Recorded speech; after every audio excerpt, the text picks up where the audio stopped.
সমাজে যে মুনকার দেখবে, খারাপ কাজ দেখবে, সেজন্য হাত দিয়ে সেটাকে থামায়। কি দিয়ে?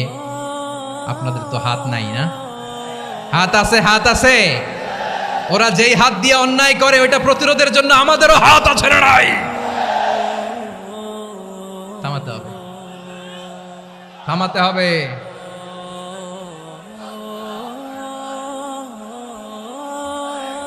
বসুন আমার প্রিয় ভাইয়েরা, ওরা ওদের যেই হাত দিয়ে টেন্ডারবাজি করে, চাঁদাবাজি করে, ইফটিজিং করে, দখলবাজি করে, যেই হাত দিয়ে, ওই মুনকার থামায় দেওয়ার জন্য আল্লাহর দিয়ে আমাদেরও দুটি হাত আছে না নাই? আমাদেরও হাত আছে। থামাইতে হবে, থামাইতে হবে, হিম্মত করতে হবে। আমার প্রিয় ভাইয়েরা, না থামালে আমরাই ডুববো শেষমেশ। আমাদের বাঁচার জন্য হইলেও থামাইতে হবে।